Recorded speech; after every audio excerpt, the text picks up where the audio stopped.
ರಾಜ್ಯಾದ್ಯಂತ ಶಿಕ್ಷಣ ಸಂಸ್ಥೆಗಳಲ್ಲಿ ನಡೀತಾ ಇರುವಂತಹ ಹಿಜಾಬ್ ವಿರೋಧಿ ನಡೆಯನ್ನ ಖಂಡಿಸಿ ಮಂಗಳೂರಿನಲ್ಲಿ ಮಹಿಳೆಯರು ರಸ್ತೆಗಿಳಿದು ಪ್ರತಿಭಟನೆ ನಡೆಸಿದ್ದಾರೆ.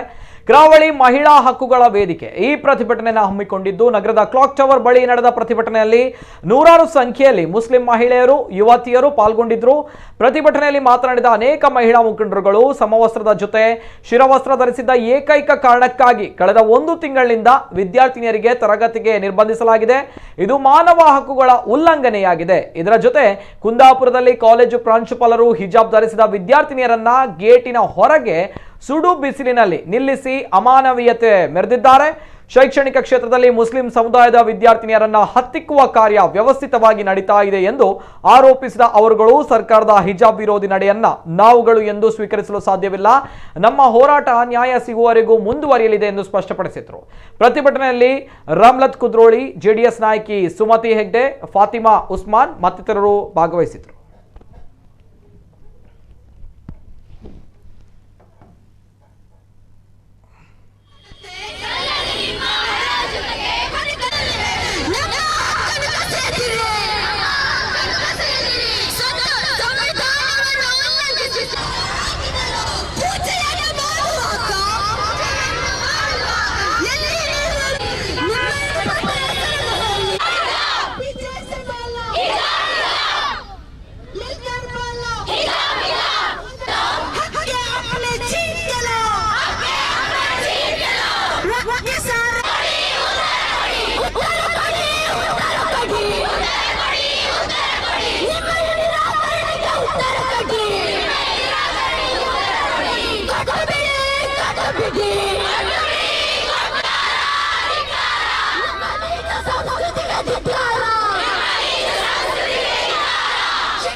ನಮಗಿಲ್ಲದ ಸಮಸ್ಯೆ ಮತ್ತೆ ಯಾರಿಗೆ ಯಾಕೆ ಇವರಿಗೆ ಬಂತು?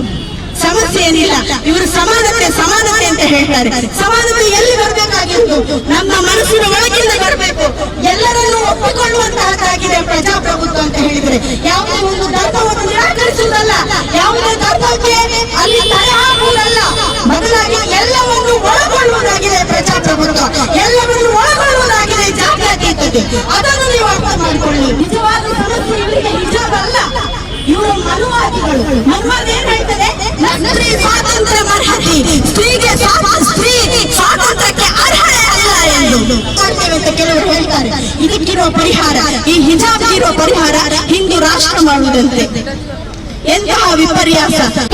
ಬಹಳ ಟ್ರೆಂಡ್ ಆಗಿ ಇಲ್ಲಿನ ಶಿಕ್ಷಣ ಮಂತ್ರಿಗಳಾಗಿರ್ಬಹುದು, ಇಲ್ಲಿನ ಬಿಜೆಪಿ ನಾಯಕರಾಗಿರ್ಬಹುದು, ಹಿಜಾಬ್ ಧರಿಸಿಕೊಂಡು ಕಾಲೇಜಿಗೆ ಹೋಗುವ ಮುಸ್ಲಿಂ ವಿದ್ಯಾರ್ಥಿನಿಯರೊಂದಿಗೆ ಒಂದು ಮಾತು ಹೇಳ್ತಾ ಇದ್ದಾರೆ. ನಿಮ್ಗೆ ಹಿಜಾಬ್ ಹಾಕಿ ನೀವು ಪಾಕಿಸ್ತಾನಕ್ಕೆ ಹೋಗಿ, ನೀವು ಶಿಸ್ತನ್ನು ಕಾಪಾಡಿ ಅಂತ ಹೇಳ್ತಾ ಇದ್ದಾರೆ. ಇರುವಂತಹ ಈ ಭಾರತ ನೀವು ಕೊಟ್ಟ ಸೊತ್ತಲ್ಲ. ನಾನು ಇಲ್ಲಿ ತಿಂತಾ ಇರುವಂತಹ ಆಹಾರ ನಿಮ್ಮ ಹಣದಿಂದ ನಡೀತಾ ಇಲ್ಲ. ನಾನು ಪಡೆದಿರುವಂತಹ ಶಿಕ್ಷಣದ ಫೀಸು ನೀವು ಕಟ್ತಾ ಇಲ್ಲ. ನಾನು ಹೋಗ್ತಿರುವಂತಹ ಕಾಲೇಜು ನನ್ನ ತೆರಿಗೆಯಿಂದ ನಡೀತಿರುವಂತಹ ಕಾಲೇಜು.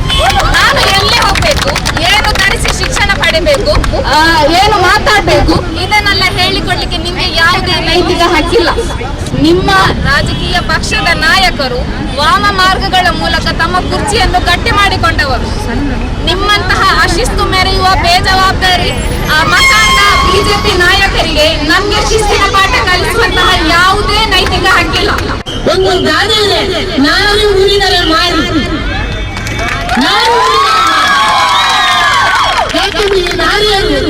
ಒಂದು ಚಿಕ್ಕ ಮಕ್ಕಳಿಂದ ಇವತ್ತು ನೋಡಿದೆ ಯಾವ ತರದಲ್ಲಿ ಮನಸ್ಸನ್ನು ಕೊಟ್ಟು ನಿಂತಿದ್ದಾರೆ. ಈಗಿನ ಕಾಲದಲ್ಲಿ ಕಲಿಸುವ ಅಪ್ಪ ಅಮ್ಮ ಇರುವಾಗ ಕಲಿಸಿಗೆ ಬಿಡದ ನಿಂಚಿಬಾರದು ರಾಜಕೀಯ.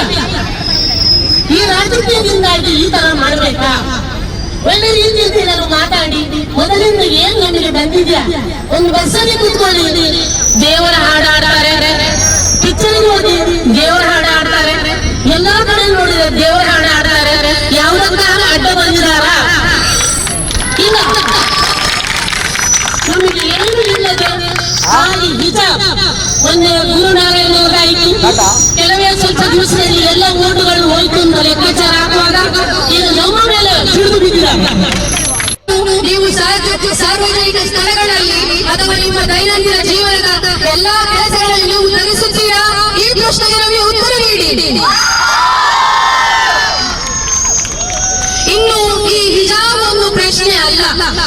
ಅವರ ಏನು ಒಂದು ವಿಷಯವೇ ಅಲ್ಲ.